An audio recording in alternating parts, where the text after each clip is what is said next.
Today, the 17th day of the Margashirsha month, we are slowly progressing along with the devotees and Shri Andal Nachiyar. So the Pasuram, before we start, let's try to understand the importance of it. Masana Margashirshoham, Krishna says in the Bhagavad Gita. So this way, we are celebrating the entire Margashirsha month, Mangalarti Samay, because this is equivalent to so much of blessings from Guru and Krishna. Then Andal Nachiyar is one of the 12 Alvars of the Sri Sampradaya, and she appeared in the 7th century in Srivilliputtur, and she was the daughter of Sri Periyalvar, who is also one among the 12 Alvars, and she has been spreading the message of Krishna right from her childhood. This way, she is the incarnation of Bhumi Devi, and she has been knocking the door of each and every house in her village, Srivilliputtur, to join them Nagara Sankirtan and take bath in the river and go to the temple to glorify Krishna and get Krishna finally. So this way, she used to wear the garland before offering to the Lord Vatapatra Sai in the temple, as his father used to make flower garland every day. The Lord appeared in the dream of Sri Periyalvar. Ranganatha Swami said, "You bring your daughter, I am going to marry her to the temple Vatapatra Sai." So Andal Nachiyar was taken to the Srivilliputtur. This is the wonderful Gopuram. This is the tallest Gopuram in Tamil Nadu. This is the Srivilliputtur temple, wherein Andal Nachiyar was taken, Goda Nachiyar was taken by Periyalvar to the temple, and Lord Ranganatha from Srirangam came all the way to Srivilliputtur and married Shri Andal Nachiyar. The Lord here is called as Rangamannar instead of Ranganatha. So Andal Nachiyar and Rangamannar will be giving darshan so wonderfully in Srivilliputtur. So this Andal Nachiyar glorification is again done by Parasara Bhattar, one of the guru in the Sri Sampradaya. Now we'll be listening from the two Sri Vaishnava children. One is Deepti Hari, the other one is Sri Charan Nambi Hari. So both have been from birth itself into Sri Vaishnavism so deeply. The parents are also well versed in Sri Vaishnavism, and they have around 300 and odd Shalagrama Shilas at home, and they are worshipping so well. Hare Krishna. So let us start from the Taniyangal. Deepti, you can start and let he repeat. नीलातुङ्गस्तनगिरितटी सुप्तमुद्बोध्य कृष्णम् पारात्यं स्वं श्रुतिशतशिरः सिद्धमध्यापयन्ति स्वोच्छिष्टायां स्रजनिगलितं या बलात्कृत्य भुङ्क्ते गोदा तस्यै नम इदमिदं भूय एवास्तु भूयः स्तनगिरितटी सुप्तमुद्बोध्य कृष्णम् पारात्यं संश्रुतिशतशिरः सिद्धमध्यापयन्ति स्वोच्छिष्टायां श्रुतिनिगलितं या बलात्कृत्य भुङ्क्ते गोदा तस्यै नम इदमिदं भूय एवास्तु भूयः அன்னவயல் புதுவையாண்டாள் அரங்கற்கு பண்ண திறப்பாவை பல்பதியம் இன்னிசையால் பாடிக் கொடுத்தாள் நற்பாமாலை பூமாலை சூடிக் கொடுத்தாளை சொல்ல அன்னவயல் புதுவையாண்டாள் அரங்கற்கு பண்ண திறப்பாவை பல்பதியம் இன்னிசையால் பாடிக் கொடுத்தாள் நற்பாமாலை பூமாலை சூடிக் கொடுத்தாளை சொல்ல சூடிக் கொடுத்த சுடர் கொடியே தொல்பாவை பாடி அருளவல்ல பல்வளையாய் நாடி நீ வேங்கடவர்க்கென்னை விதி என்ற இம்மாற்றம் நாக்கடவா வண்ணமே நல்க சூடிக் கொடுத்த சுடர் கொடியே தொல்பாவை பாடி அருளவல்ல பல்வளையாய் நாடி நீ வேங்கடவர்க்கென்னை விதி என்ற இம்மாற்றம் நாம் கடவா வண்ணமே நல்க அம்பரமே தண்ணீரே சோரே அரண் செய்யும் அம்பரமே தண்ணீரே சோரே அறம் செய்யும் எம்பெருமான் நந்த கோபாலா எழுந்திராய் நந்தகோபாலா எழுந்திராய் எம்பெருமான் நந்தகோபாலா எழுந்திராய் கொம்பலார்க்கெல்லாம் கொழுந்தே குலவிளக்கே எல்லாம் கொழுந்தே குழந்தை குலவிளக்கே எம்பெருமாட்டி யசோதாய் அறிவுராய் யசோதா அறிவுராய் அம்பரமுடரு தோங்கி உலகளந்த தோங்கி உலகளந்த உம்பர் கோமானே உறங்காதெழுந்திராய் கோமானே உறங்கா எழுந்திராய் செம்பொற் கழலடி செல்வா பலதேவா கழலடி செல்வா பலதேவா கும்பியும் நீயும் உறங்கேலோர் எம்பலவாய் நீயம் உறங்கேலோர் எம்பாவாய் அம்பரமே தண்ணீரே சோரே அரண் செய்யும் எம்பெருமான் நந்த கோபாலா எழுந்திராய் பொம்பனார்க்கெல்லாம் கொழுந்தே குலவிளக்கே எம்பெருமாட்டி யசோதாய் அறிவுராய் அம்பரம் உடல் தோங்கி உலகளந்த உம்பர் கோமானே உறங்காதெழுந்திராய் செம்பொர் கழலடி செல்வா பலதேவா உங்கியும் நீயும் உறங்கேலோர் எம்பாவாய். Thank you. Thank you so much. Thank you. Hare Krishna. Let's go to the translation quickly. Nandagopa, how great is your munificence! Your clothes they are naked, the quench the thirsty, you feed the hungry, and all this you do with rectitude and without expecting return. Oh, our revered master, arise, O Yashoda, who is like a tender shoot among women, with delicate bodies resembling the prabali trees. You, the auspicious week of our community, our dear mistress, awake. O Trivikrama, you who have grown in stature, splitting the mid-sky and measuring all the worlds with your feet.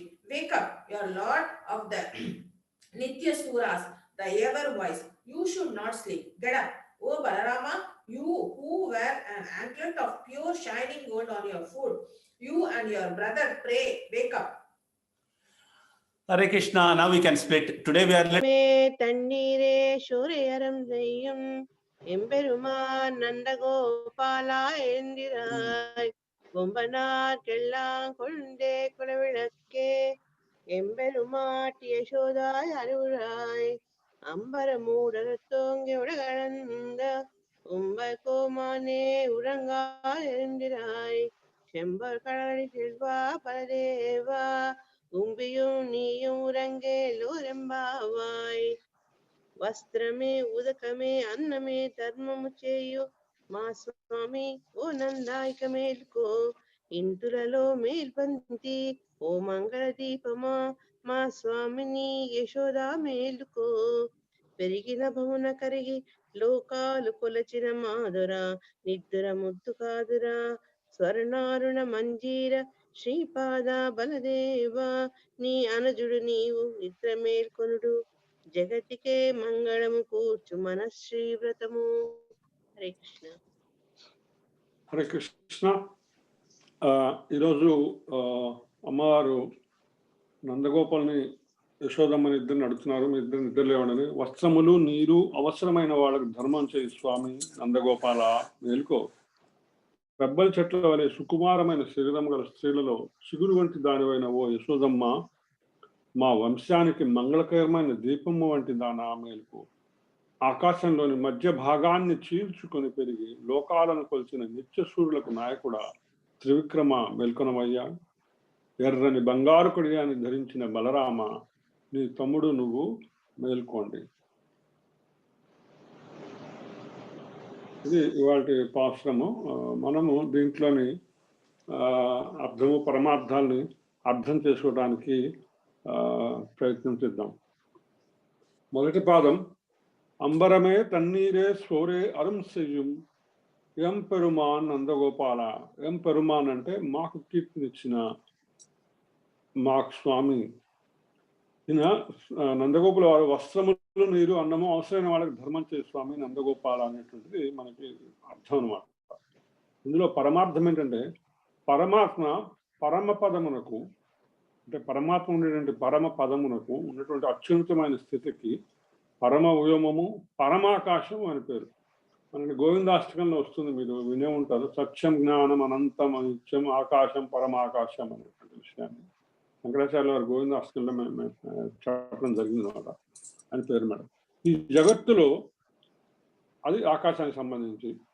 మరి ఈ జగత్తులో జీవుడు విషయదాహంతో ఉంటాడు, కోరికలతో అనమాట. కోరికలు ఎప్పుడు చుట్టూ తనకు ఉన్నవన్నీ కావాలి, తనది సాధించాలని కోరికలతో ఉన్నాడు. మరి శరీరానికి ఆహారం అవసరం, మరి ఆత్మకి ఏం అవసరం? ఆత్మకు బ్రహ్మానుభవం అవసరం, అంటే భగవద్ అనుభవం అవసరం అనమాట ఆత్మకి. ఇవి కావాల్సినటువంటి ఆహారం. ఇది పరమార్థం. దీని నుంచి మనం గ్రహించవలసింది ఏంటంటే, అటు పరమపదమును ఇచ్చేవాడు ఆచార్యుడు. ఆచార్యం ద్వారా మాత్రమే పరమపదం, ఉన్నతమైనటువంటి గోలోక ధామాన్ని చేరేటువంటి అవకాశం మనకు లభిస్తుంది. అలాగే విషయదాహాన్ని తీర్చేటువంటిది ఏంటంటే భగవన్నామ స్మరణం, అది కూడా ఆచార్యుడు ఇవ్వాల.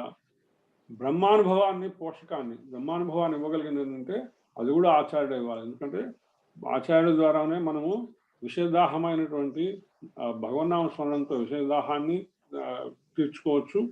అలాగే బ్రహ్మానుభవాన్ని పొందటానికి కూడా ఆచార్యం యొక్క ఉపదేశములు, అనంతమైన ఉపదేశములే కారణమవుతాయి అన్నమాట. తర్వాతి పాలన చూద్దాం. ఎరుందిరాయ కొన్బనార్ కెల్లాం కొరుందే కులవిలక్కే ఎం పెరుమాట్టి. ఎంపరమాట ఇందాక ఎంపరిమాన్ అని చెప్పడం జరిగింది ఆయన అందులో వారిని. ఇక్కడ ఏం పెరుమాటి మా కీర్తిచ్చిన మా స్వామిని యశోదమ్మ అనమాట. మేలుకో సుకుమారమైన శరీరము గల మా వంశానికి మంగళకరమైన దీపం వంటి ఓ యశోదమ్మ అనేటువంటి విషయాన్ని ఇక్కడ చెప్తాను అనమాట. ఎందుకంటే ఇందులో పరమార్థం అర్థం చేసిన ప్రతి మంత్రో మాత గురు పిత అన్నారు. మంత్రం తల్లి వంటిది, గురువు తండ్రి వంటి వాడు అనమాట. నందుడు ఆచార్యుడు అయితే యశోద మంత్రం. ఇక్కడ ఆచార్యుని మంత్రమును ఆశ్రయించి అనుసరించి మంత్రార్థమైన భగవానుని దగ్గరికి చేరుతున్నాం అనమాట.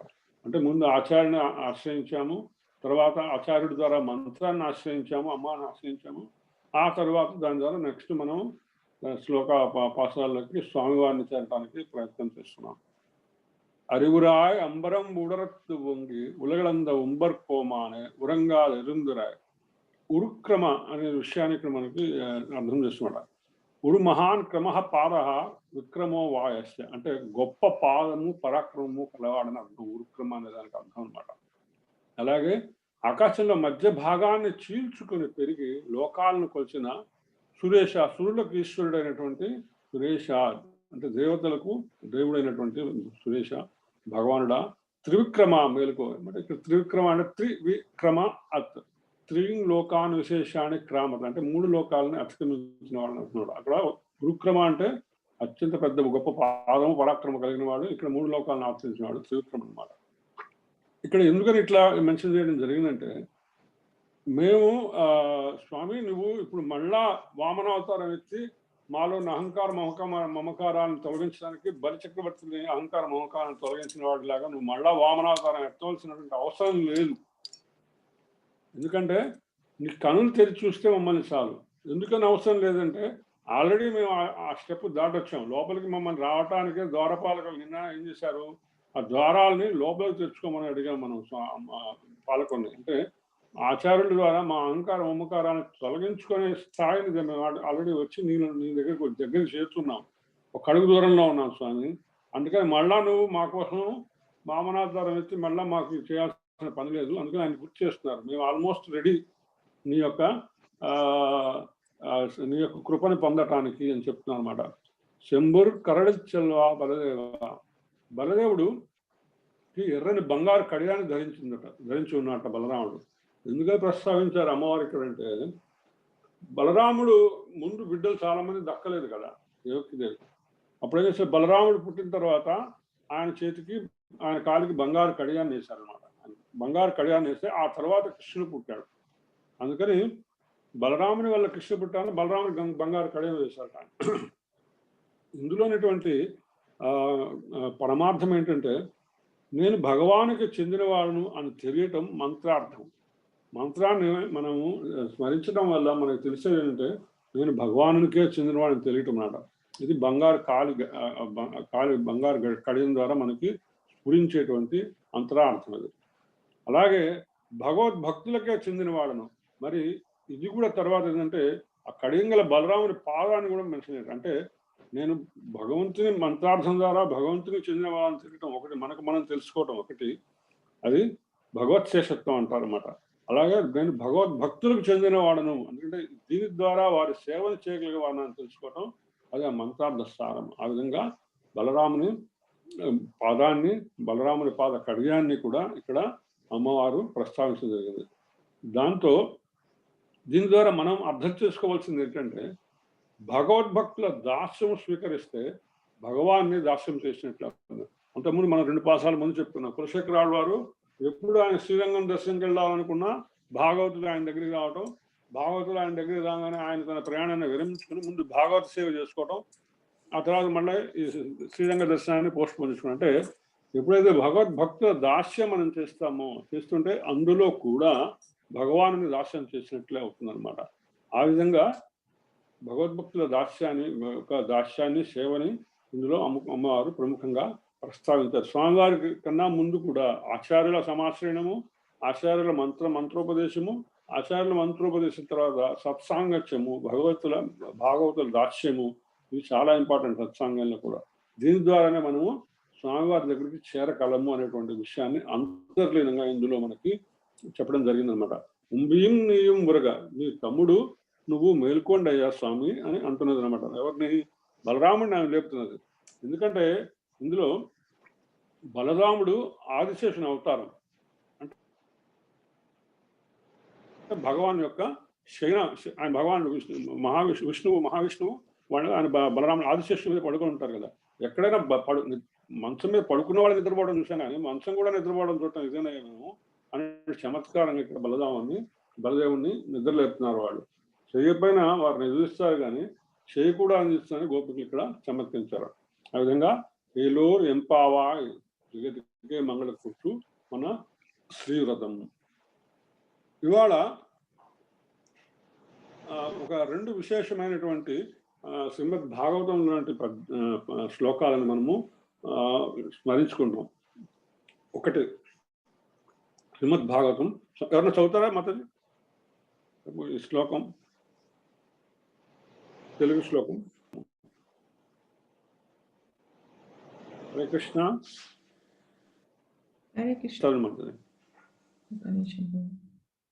దశమ స్కందము 5వ అధ్యాయము 3వ శ్లోకము.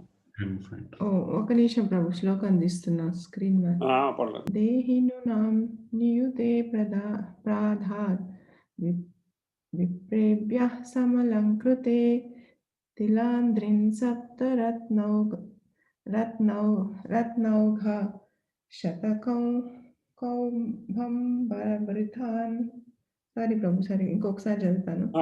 దేహినూనాం నియుతే ప్రాధాత్ విప్రేభ్యః సమలంకృతే తిలాంధ్రిన్ సప్తరత్నౌఘ శాతకౌంభంబరావృతాన్.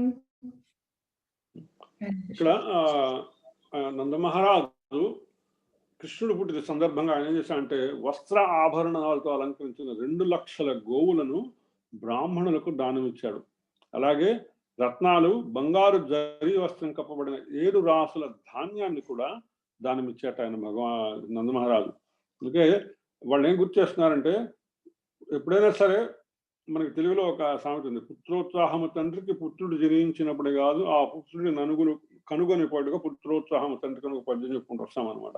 అంటే కొడుకు పుట్టంగానే కాదయా తండ్రికి ఉత్సాహం, ఎప్పుడైతే ఆ కొడుకుని నలుగురు కనుగొని ఎప్పుడైతే వాళ్ళు పొగుడుతారో అప్పుడు ఆ తండ్రికి ఇంకా ఎక్కువ గర్వంగా ఉంటుందిట. ఈరోజు ఆ సన్నివేశాన్ని అమ్మవారు మనకు స్మరణ చేస్తున్నారు. నందమహారాజా, నువ్వు నీ కొడుకు పుట్టినప్పుడే నువ్వు అంబరమే తన్నీరే సోరే ఇచ్చున్నావు, ఎంతో 2 లక్షల ఆవుని నువ్వు దానం చేస్తున్నావు, అలాగే 7 రాసులు ధాన్యాన్ని దానం చేస్తున్నావు. అటువంటి వాడి నువ్వు ఈరోజు నీ కొడుకుని మేము గుర్తించి వచ్చామయ్యా, నీ కొడుకుని గుర్తించి వచ్చాం కాబట్టి నువ్వు మరింత ఉదారంగా ఆచార్యుడు అయ్యండి, మాకు మరింత ఉదారంగా స్వామివారి దర్శనం చేయగలగాల అని గుర్తు చేస్తున్నారు అన్నమాట నందమహారాజు. తర్వాత శ్లోకం చదువుతారా? హరే కృష్ణ ప్రభు, ఎవరైనా చదువుతారా? చదవమంటారా? దాతు కమండల జలం తదురుక్రమస్య పాదావనే జన పవిత్రతయా నరేంద్ర స్వర్ధున్యభూన్నభసి సపతాతి నిమార్స్తి లోకత్రయం భగవతో విశదేవ కీర్తి. హరే కృష్ణ. ఇందాక అంబరమే తన్నీరే సోరే అని మొదటి పాసంలో ఒక పాసన చెప్పబడింది. తర్వాత త్రివిక్రముడిని వామనావతారాన్ని తలుచుకోవడం జరిగింది అనమాట. ఈ వామనవతారాన్ని తలుచుకున్నప్పుడు మనకి మొత్తం ఈ యొక్క తిరుప్పావైలో 3 సందర్భాల్లో వామనావతారాన్ని తలుచుకోవడం జరుగుతుంది. మొదటిది 3వ పాసంలో ఒంగి ఉలగడంద ఉత్తమన్ పేర్పాడు అని చెప్తుంది అమ్మవారు. అలాగే ఇక్కడ కూడా వామనావతారాన్ని తలుచుకోవడం జరుగుతుంది. ఎప్పుడైతే త్రివిక్రముడై ఆయన శరీరాన్ని పెంచుకుంటూ పోయి 2వ అడుగు ఊర్ధ్వలోకాలకు పెట్టడానికి కాలు పైకి తీసుకెళ్తున్నాడో ఈ యొక్క సత్యలోకం యొక్క కప్పుగా ఉన్నటువంటి దానికి ఆ కాలు తగిలి దానికి రంధ్రం పడి ఆ రంధ్రం నుంచి పైకి ఆ చూడంగానే బ్రహ్మగారి స్వామివారి పాదం అనుకొని ఆయన కమండల జలాన్ని తీసుకొని ఆయన పాద పద్మాలను కడిగి ఆ పద్మాలను కడిగినప్పుడు ఆ జలం పరిశుద్ధమై ఆకాశగంగ అయిందనమాట.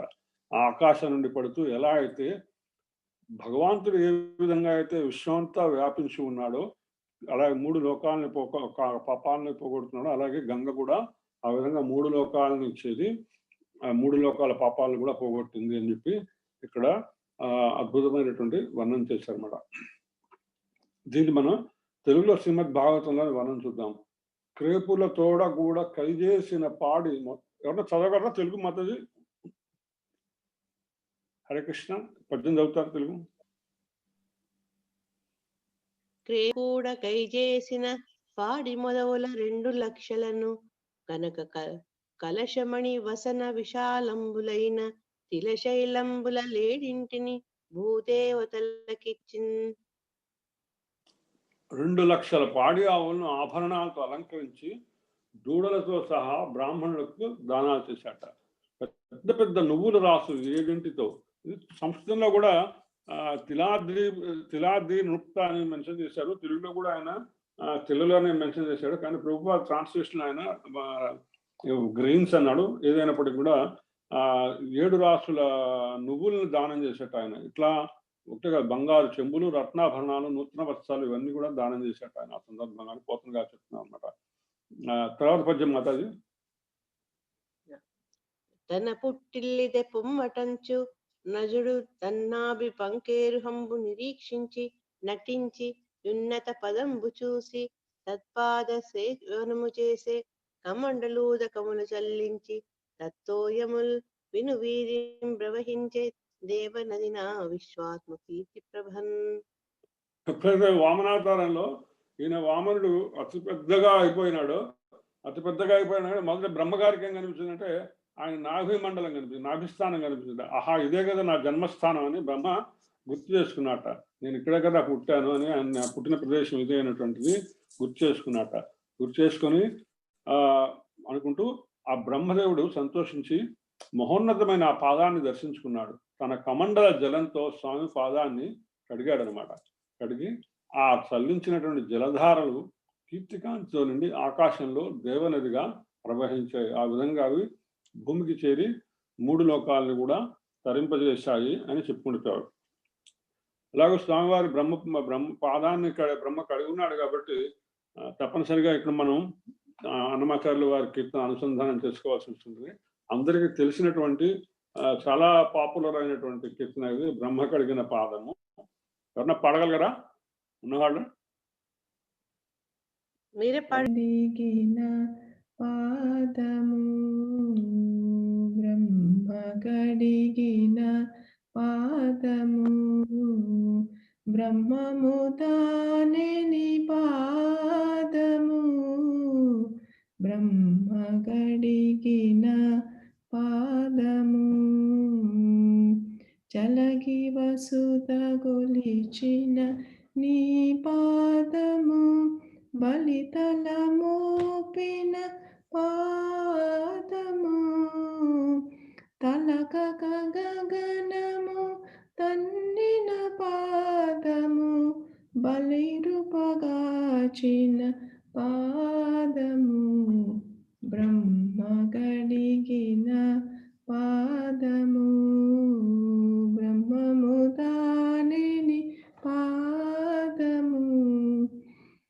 కామిని పాపము గడిగిన పాదము పాము తల నిడిన పాదము ప్రేమతో శ్రీ సతి పిసికెడి పాదము పామిడి తురగపు పాదము బ్రహ్మ గడిగిన పాదము పరమయోగులకు పరిపరి విధముల పరమొసగడిని పాదము తిరువెంకటగిరి తిరుమని చూసిన పరమ పదముని పాదము బ్రహ్మ గడిగిన పాదము బ్రహ్మము తానేని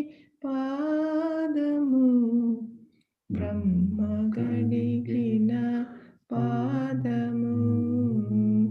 హరే కృష్ణ ప్రభు. సారీ హరే కృష్ణ. చాలా బాగుంది మాతాజీ.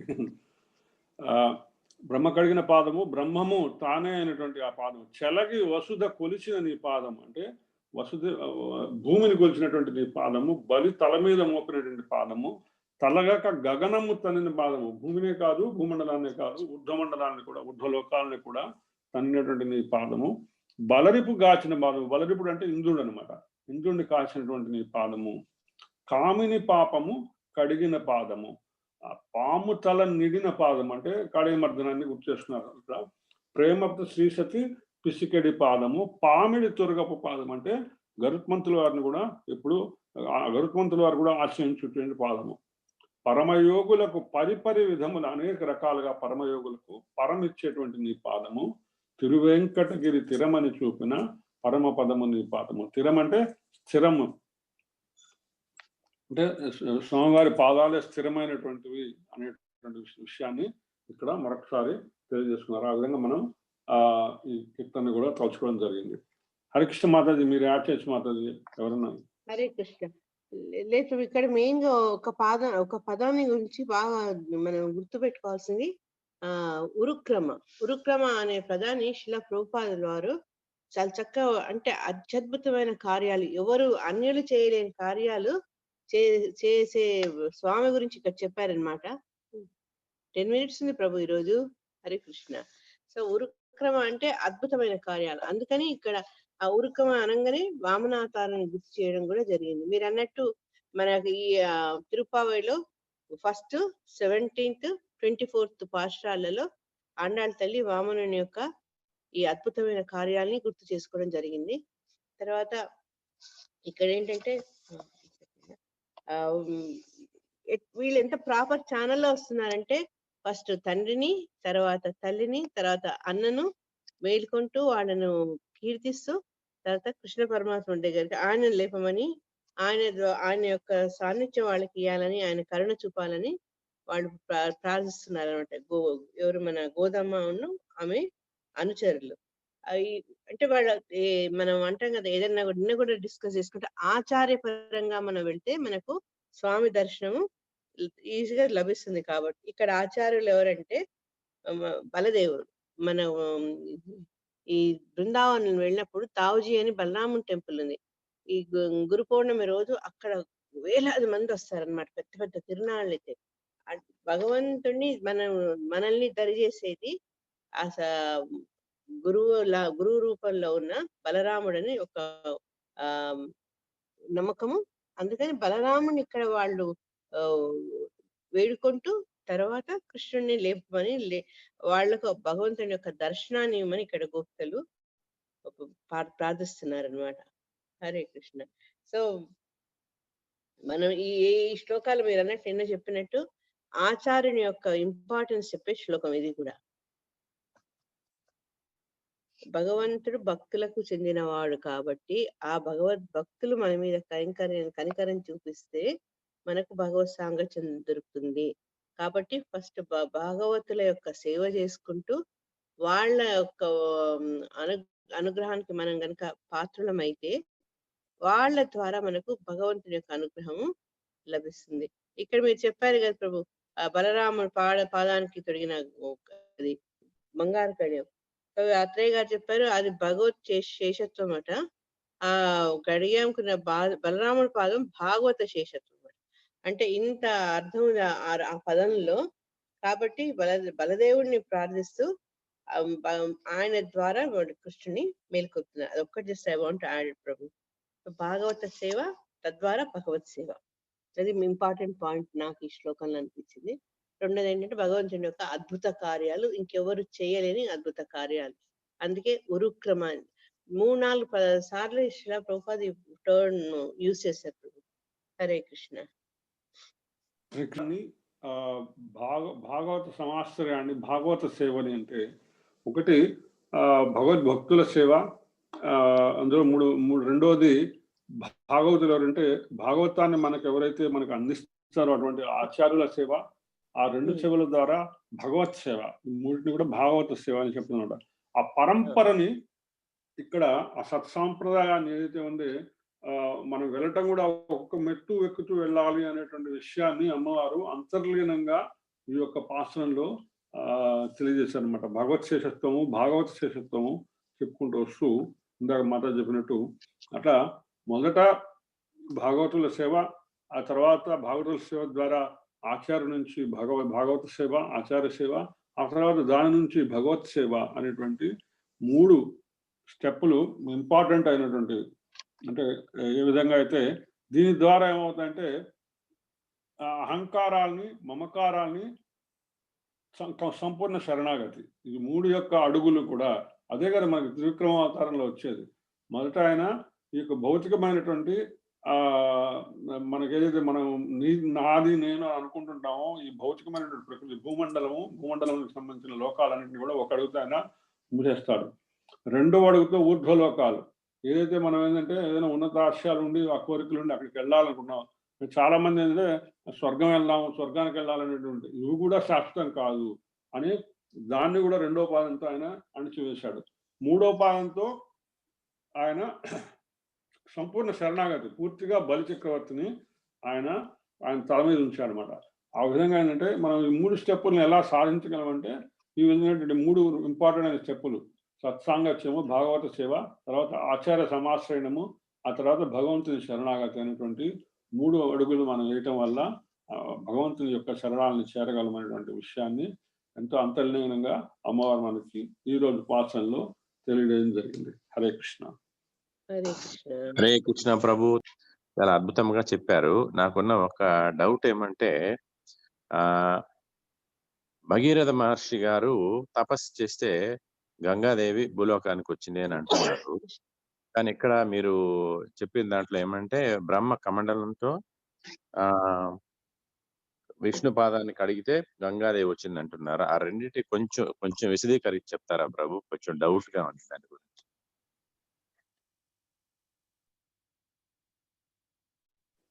మాతాజీ మీరు చెప్తారా? మాతాజీ లేక మాతాజీ?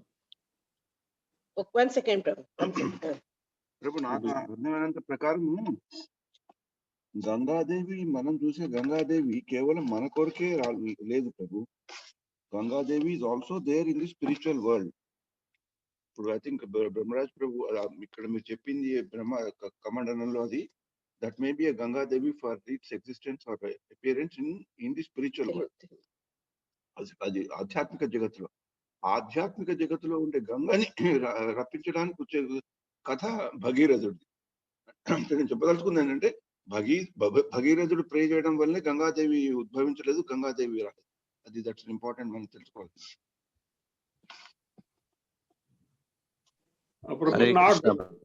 ప్రభు నాకు గుర్తున్నంత వరకు గంగాజలములు 3 రకమైనటువంటి గంగాజలములు ఉన్నాయి. ఒకటి గోలోకం నుంచి వచ్చేటువంటి గంగాజలము, అదేంటంటే అది శ్రీకృష్ణ విరహ వేదనలో రాధామ్మ వారు కనుల నుంచి వచ్చిన కన్నీటి ద్వార నుంచి వచ్చినటువంటి గంగ. ఆ గంగ ఆ తర్వాత బ్రహ్మ కమండలంలోకి చేరింది. బ్రహ్మ వెళ్తారనమాట, చూడటానికి వెళ్తే ఆయన ఆ కమండలంలో ఆయన అక్కడ ఉన్నటువంటి గంగని సేకరిస్తాడు ఆయన కమండలంలో. ఇది మొదటిది. రెండవది జలం వచ్చేసి ఈ విధంగా తన కమండలంలో తీసుకున్నటువంటి జలాన్ని తర్వాత ఎప్పుడైతే వామనావతారంలో ఈ పాదము వచ్చిందో ఆ పాదాన్ని అభిషేకిస్తాడు స్వామివారు. అది రెండో రకమైనటువంటి, ఇప్పుడు జగన్ ప్రభు చెప్పినట్టు అది ఐహికమైనటువంటి గంగ. మూడవది గంగ మనము ఇప్పుడు చూస్తున్న గంగ, ఇది లౌకికమైన చూస్తున్నట్టు ఫిజికల్ గా చూస్తున్నటువంటిది. ఈ గంగ వచ్చేసి అది భగీరథ ద్వారా మనం అనుభవిస్తున్నటువంటి గంగ. ఆ విధంగా గంగ 3 రకాలుగా ఉన్నది. గోలోకంలో గంగ ఉన్నది, తర్వాత బ్రహ్మ కమండలంలో ఒక గంగ ఉన్నది, తర్వాత ఈ భూమి మీదకి రావడానికి ఒక గంగ అనమాట. ఇట్లా 3 రకాలైనటువంటి గంగలు ఉన్నాయి కూడా. అయితే ఏ విధంగా అయితే పరమాత్మ మూలమై పరమాత్మ నుంచి మనం చెప్తాం కదా, పర వ్యూహ విభవ అంతర్యామి అర్చావతారాలు అనేటువంటి 5 రకాలైనటువంటి భగవత్ సేవ చేస్తున్నాం కదా. అట్లా గంగ కూడా అలా 5 స్థాయిల్లో ఉన్నది. మూలం మాత్రము గోలోకం నుంచి, అది దివ్యమైనటువంటిది, అది గోలోక ధామంలో మాత్రమే లభ్యమవుతుంది. రెండోది భౌతిక ఈ యొక్క ఐహిక మండలానికి సంబంధించిన బ్రహ్మక మండలంలోది. మూడోది మనకి భూలోకంలో ఉన్నటువంటి ఇది అనమాట. అంటే దీని మూలము అక్కడి నుంచి వచ్చినమాట, పరమాత్మ అణువు నుంచి. ఏ విధంగా అయితే జీవాత్మ పరమాత్మ యొక్క అణుమాత్రము, ఆ విధంగా అనేటువంటి మనం భూమి మీద కనిపించేది గంగ అణుమాత్రమైనటువంటిది దివ్యలోకాలకు సంబంధించి. ఇది నేను ఒక మహారాజు మనకి సింధియాలో చెప్పంగా విన్నాను. హరే కృష్ణ. హరే కృష్ణ. ప్రభు, ఐ వాంట్ అప్రిషియేట్ అనుపమ, చక్కగా పాడింది ప్రభు.